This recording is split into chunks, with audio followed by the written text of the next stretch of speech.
नमस्ते, मेरा नाम डॉक्टर प्रेरणा गुप्ता है। मैं एक इनफर्टिलिटी और आईवीएफ एक्सपर्ट हूँ।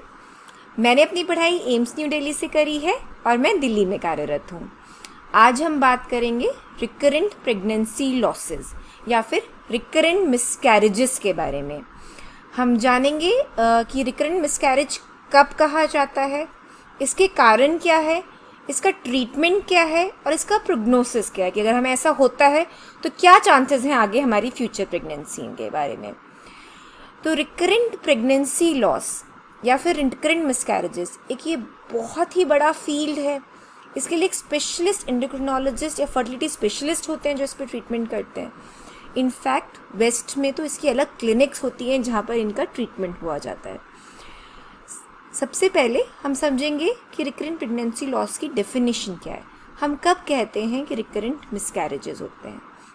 रिकरेंट प्रेगनेंसी लॉस तब कहा जाता है जब हमारे 2 या 2 से ज़्यादा मिसकैरेजेस कॉन्जिक्यूटिवली हो। मतलब हमारे मिसकैरेजेस हो, मिसकैरेज मतलब हमारे पास प्रेगनेंसी लॉस हो 20 हफ्ते की प्रेगनेंसी से पहले, और जो ये प्रेगनेंसी लॉस हो ये कॉन्जिक्यूटिव हो, मतलब एक के बाद एक हो, तो इसको हम रिकरेंट मिसकैरेज कहते हैं। मिसकैरेजेस काफ़ी कॉमन होते हैं। अगर हम देखें तो ऑलमोस्ट अगर 100 प्रेगनेंसीज होती हैं तो उनमें से 15 to 20 प्रेगनेंसीज में मिसकैरेज हो सकता है। यूजली यंगर एज ग्रुप, जैसे छोटी एज में 30 साल की उम्र से कम उम्र में मिसकैरेजेस का रिस्क कम होता है और 35 साल की उम्र से ज़्यादा में मिसकैरेजेस का रिस्क बढ़ता जाता है। तो अगर हमारे मिसकैरेजेस हो रहे हैं जो कॉन्जिक्यूटिवली 2 बार हो रहे हैं तो फिर हम इसको रिकरेंट मिसकैरेज कहेंगे। नॉर्मल पॉपुलेशन में एक सिंगल मिसकैरेज 10 से 15% में देखा जाता है, लेकिन रिकरेंट मिसकैरेजेस सिर्फ 2 to 5% पॉपुलेशन को ही अफेक्ट करते हैं। इसका रिस्क बढ़ता जाता है जैसे हमारी उम्र बढ़ती जाती है। तो रिकरेंट मिसकैरेज होते क्यों हैं?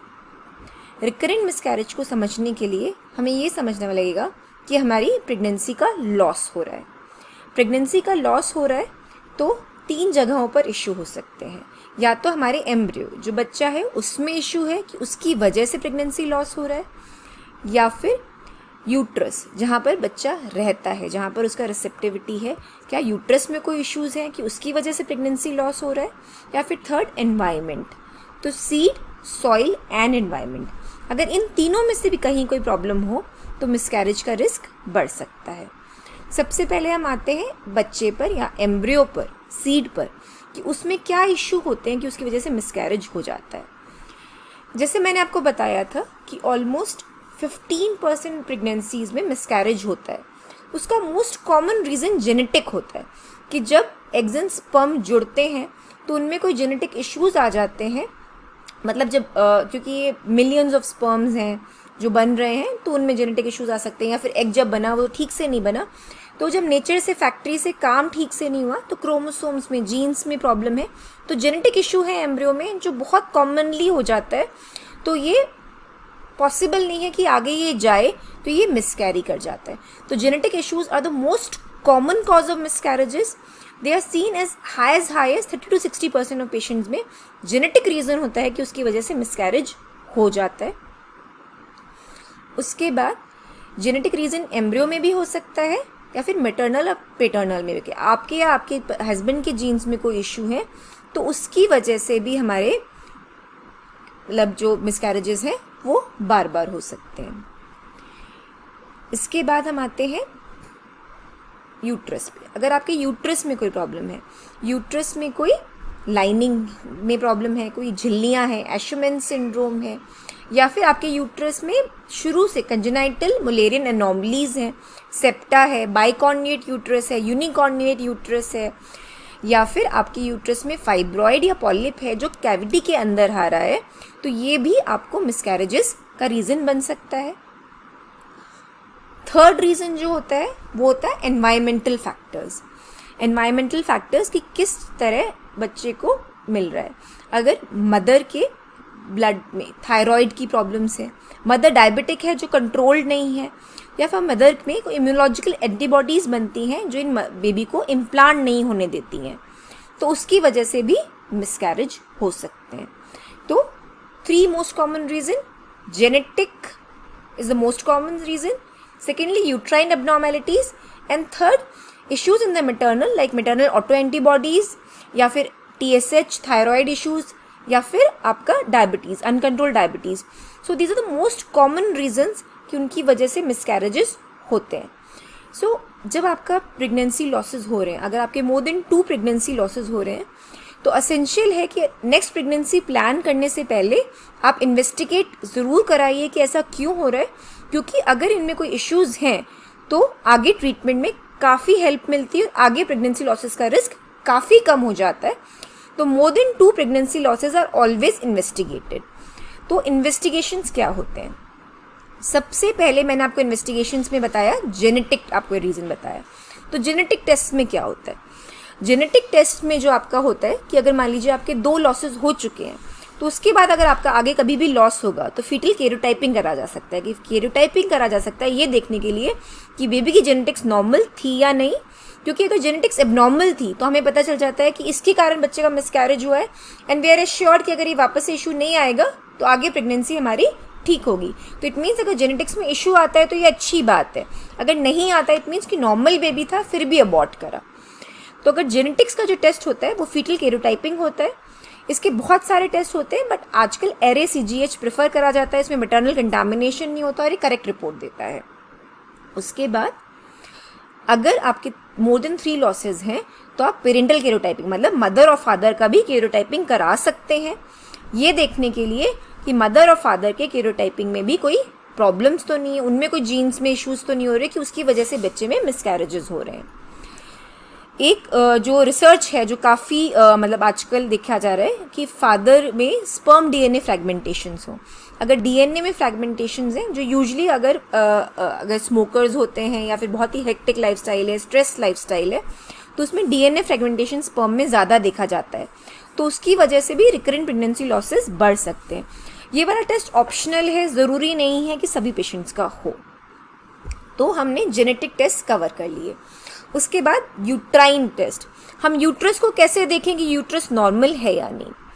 पहले यूट्रस के लिए जब 3D अल्ट्रासाउंड अवेलेबल नहीं था तो हर पेशेंट की हिस्ट्रोस्कोपी करी जाती थी अगर मोर देन 2 लॉसेज होते थे, ये देखने के लिए कि क्या उनका यूट्रस नॉर्मल है या नहीं. लेकिन आजकल 3D अल्ट्रासाउंड बहुत सेंसिटिव होते हैं, बहुत स्पेसिफिक होते हैं. अगर कोई इश्यूज होते हैं तो डिटेक्ट कर ही लेते हैं. तो एक अच्छा 3D अल्ट्रासाउंड भी आपको यूट्रस में कोई एबनॉर्मेलिटीज़ लाइक एशरमैन सिंड्रोम है या फिर यूट्रस में कोई सेप्टा है उसको डिटेक्ट कर लेता है. तो 3D ultrasound is a good option. तो एक अच्छा 3D अल्ट्रासाउंड बहुत ही गुड ऑप्शन है आगे आपका यूट्रस इवैल्यूएट करने का.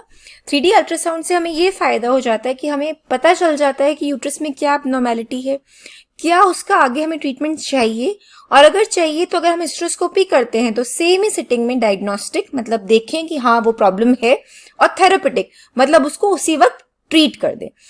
तो एक यूट्रस की एबनॉर्मेलिटीज एक 3D अल्ट्रासाउंड से हम डिटेक्ट कर सकते हैं. अगर यूट्रस में कोई इश्यूज हैं तो वहां पर वो हमें पता चल जाती है. तो उसके बाद आता है एनवायरनमेंट. एनवायरनमेंट मतलब कि जहां पर एम्ब्रियो ग्रो कर रहा है कि वहां पर कोई मदर के एनवायरनमेंट में कोई इश्यूज हो रहे हैं कि उसकी वजह से बच्चा आगे नहीं जा पा रहा. इसमें जो कंडीशंस करी जाती हैं ट्रीट, उसमें होता है थायराइड की प्रॉब्लम्स. अगर आपको थायराइड के इश्यूज हैं तो उसके लिए टेस्टिंग करी जाती है.